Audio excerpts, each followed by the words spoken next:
Hey everyone, I'm Striker. Welcome back to another PowerWash Simulator with some storytelling. So grab your favorite snacks and get comfortable with me. And let's start with the story that's called The China Bowl. I had long been on the lookout for one of the small houses at the south end of that delightable oblong called Barrack Square. But for many months, they were never revealed to me that which I so much desired to see. Namely, a notice board advertising that one of these charming little abodes was to be let.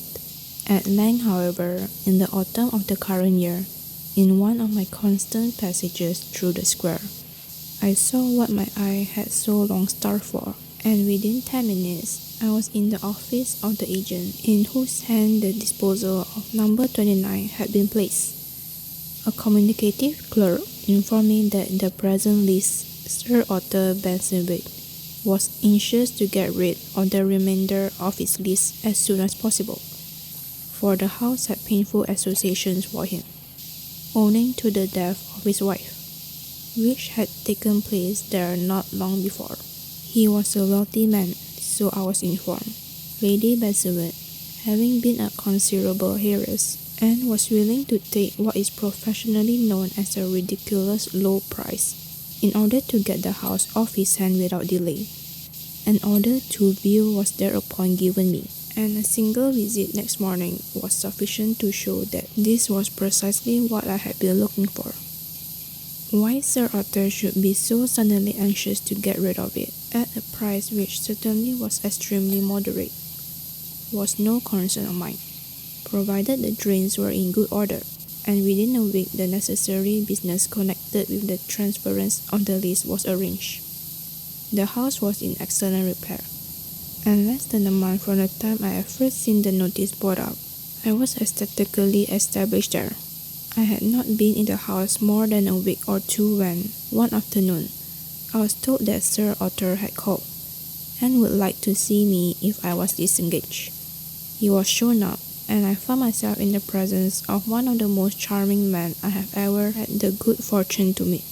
The motive of his call, it appeared, was of the politest nature, for he wished to be assured that I found the house comfortable and that it suited me. He intimated that it would be a pleasure to him to see round, and together we went over the whole house, with the exception of one room. This was the front bedroom on the third floor, the largest of the two spare rooms, and at the door, as I grabbed the handle, he stopped me. "You will excuse me," he said, "for not coming in here. The room, I may tell you, has the most painful associations for me." This was sufficient explicit. I made no doubt that it was in this room that his wife had died. It was a lovely October afternoon, and having made the tour of the house, we went out into the little garden with its tiled walk that lay at the back and was one of the most attractive features of the place. Low brick walls enclosed it, separating it on each side from my neighbors, and at the bottom from the pedestrian thoroughfare that ran past the back of the row of houses. Sir Arthur lingered here some little while, lost, I suppose, in regretful memories of the days when perhaps he and his companion planned and executed the decoration of the little plot. Indeed, he hinted as much when, shortly after, he took his leave. "There is so much here," he said, "that is very intimately bound up with me. I thank you 1,000 times for letting me see the little garden again."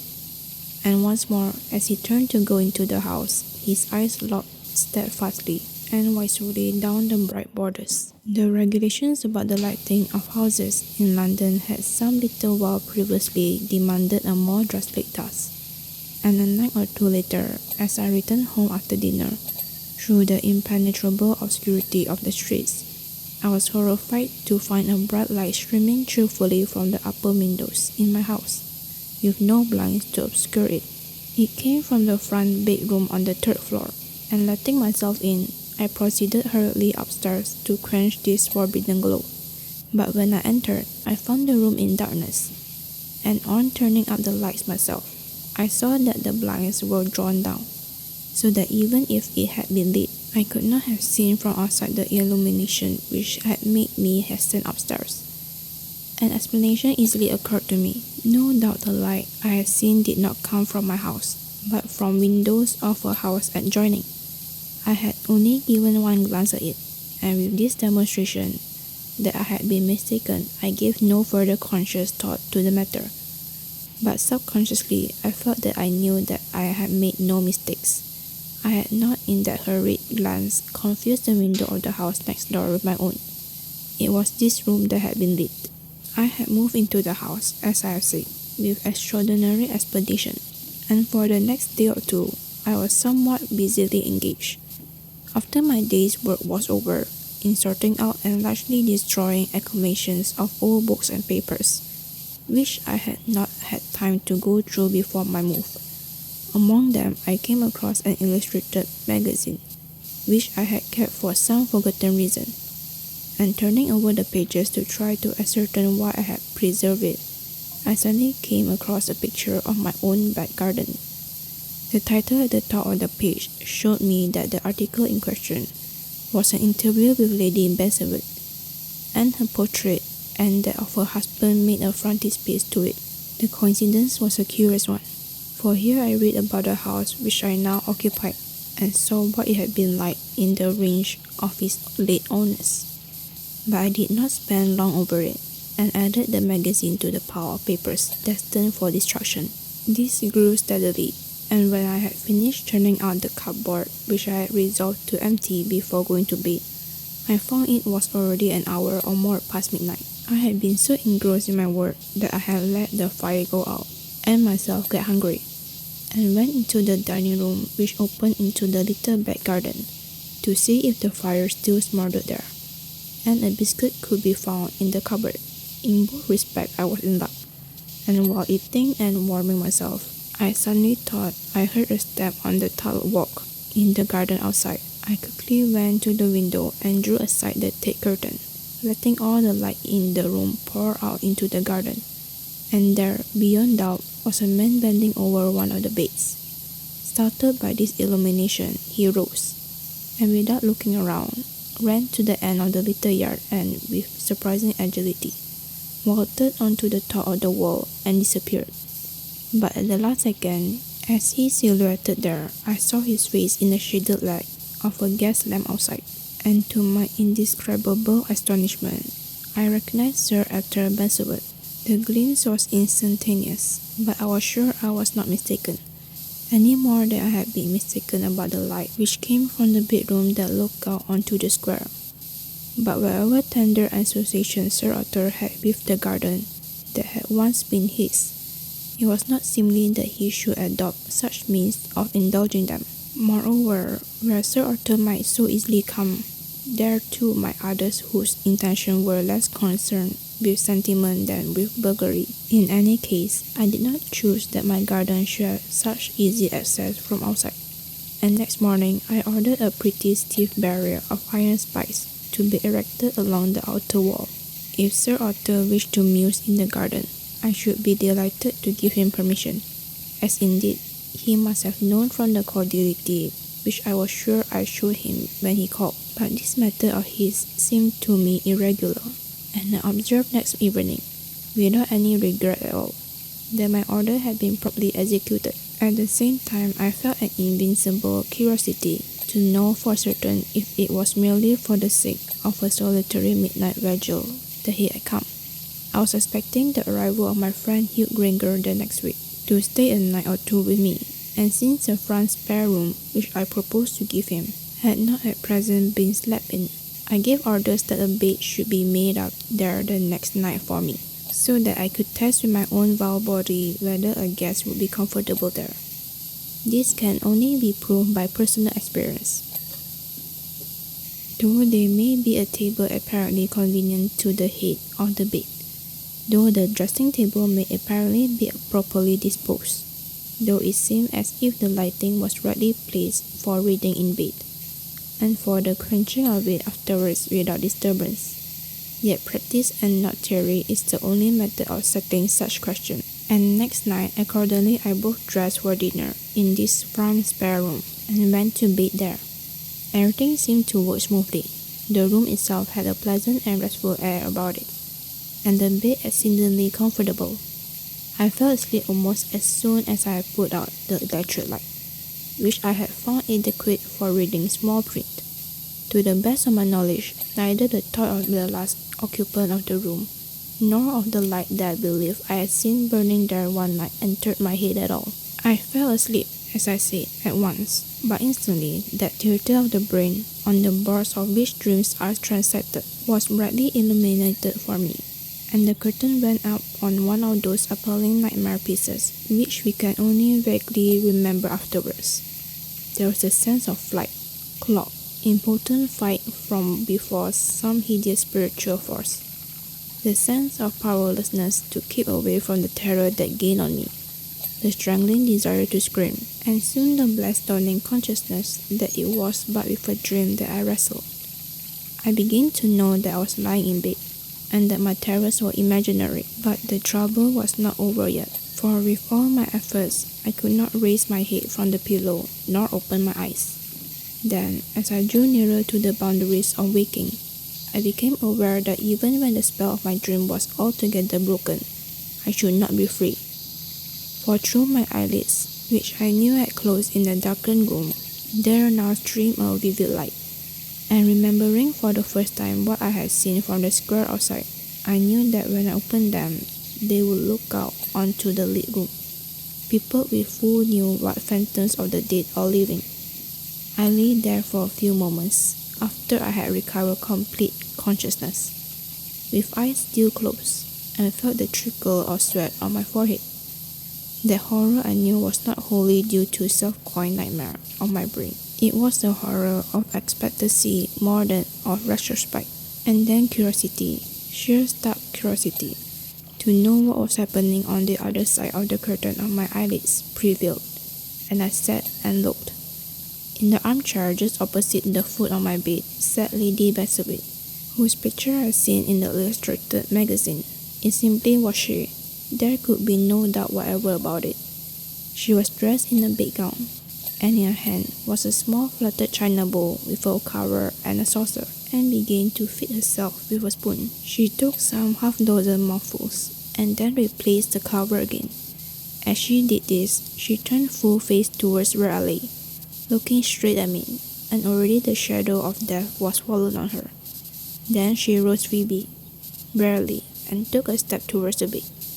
As she did this, the light in the room, from whatever source it came, suddenly faded, and I found myself looking out into impenetrable darkness. My curiosity for the present was more than satisfied, and in a couple of minutes I had transferred myself into the room below. Huge Grinker, the ruling passion of whose life is crime and ghosts, arrived next day, and I poured into an eager ear the whole history of the events here narrated. Of course, I sleep in the room, he said at the conclusion. Put another bed in it, can't you, and sleep there too. A couple of simultaneous witnesses of the same phenomena are 10 times more valuable than one. Or do you funk? He added as he kind afterthought.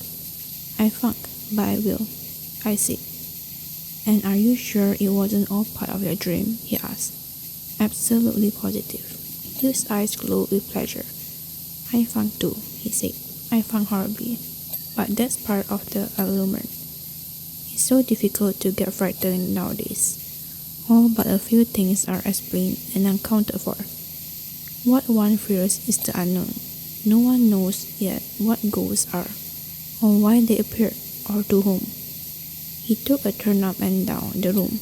And what do you make of Sir Arthur's creeping into your garden at night? He asked. Is there any possible connection? Not as far as I can see. What connection could there be? It isn't very obvious, certainly. I really don't know why I asked. And you like him? Immensely, but not enough to let him get over my garden wall at midnight, I said. He laughed. That would certainly imply a considerable degree of confidence and affection, he said.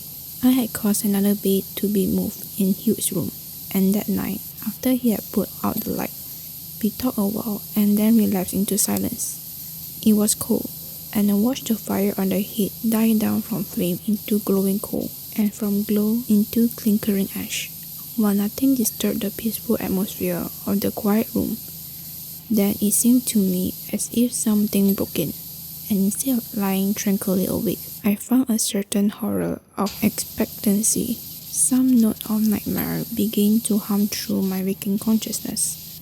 I heard Hugh toss and turn again, and at length he spoke. "I see, I'm feeling fairly beastly," he said, "and yet there's nothing to see or hear." "Same with me," said I. "Do you mind if I turn up the light a minute and have a look round?" he asked. "Not a bit." He fumbled at the switch. The room lit into light, and he sat up in bed, frowning. Everything was quite as usual. The bookcase, the chairs, on one of which he had thrown his clothes.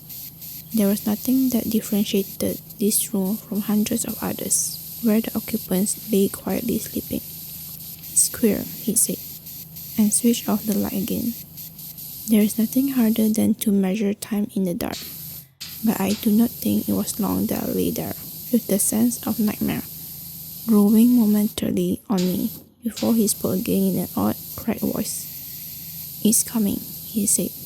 Almost as soon as he spoke, I saw that the thick darkness of the room was sensibly thinning. The blackness was less complete, though I could hardly say that the light began to enter. Then by degrees I saw the shape of chairs, the lines of the fireplace, the end of Hugh's bed began to outline themselves. And as I watched the darkness vanish altogether, as if a lamp had been turned up, and in the chair at the foot of Hugh's bed sat Lady Benson, and again putting aside the cover of a dish, she sipped the contents of the bowl. And at the end rose Phoebe, wearily, as in mortal sickness. She looked at Hugh, and turning, she looked at me, and through the shadow of death that lay over her face, I thought that in her eyes was a demand, or at least a statement of a case. They were not angry. They did not cry for justice, but the calm, inexorable gaze of justice that must be done was there. Then the light faded and died out. I heard a rustle from the other bed, and the springs creaked. "Good Lord," said Hugh, "where's the light?"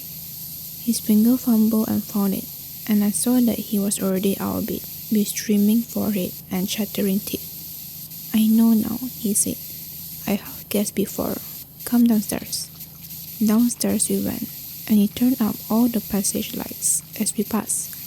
He led the way into the dining room, picking up the poker and the shovel as he went by the fireplace, and he threw open the door into the garden. "Where did you see Sir Arthur?" he said.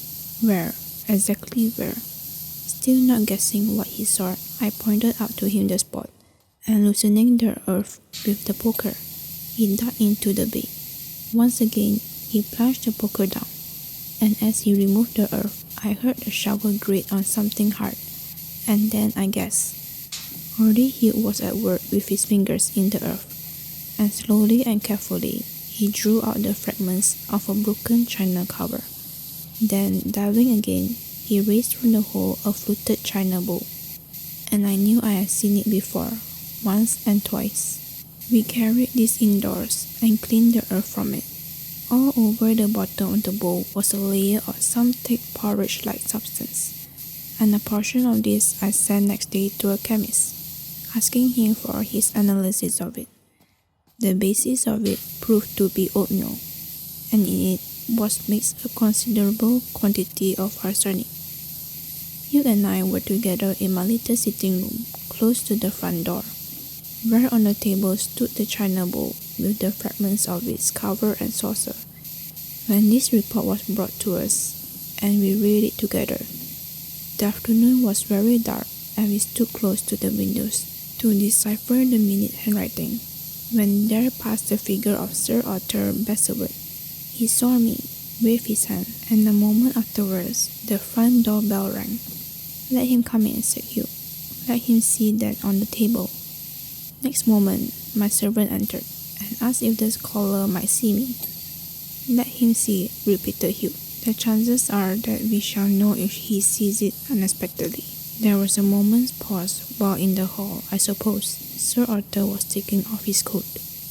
Outside, some few doors off, a traction engine, which had passed a minute before, and began slowly coming backwards again, crunching the newly laid stones. Sir Arthur entered. I ventured to call he began, and then his glance fell on the bowl. In 1 second, the rare aspect of humanity was stripped from his face.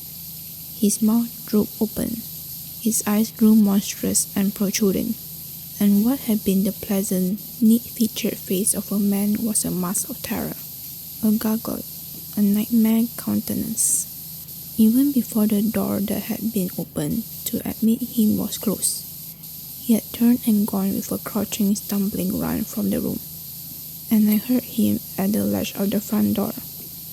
Whether what was followed was design or accident, I shall never know, for from the window I saw him fall forward, almost as if he threw himself there, straight in front of the board crunching wheels of the traction engine, and before the driver could stop, or even think of stopping, the iron roller had gone over his head. So that's the end of the video and the story. If you enjoyed it, be sure to like and subscribe.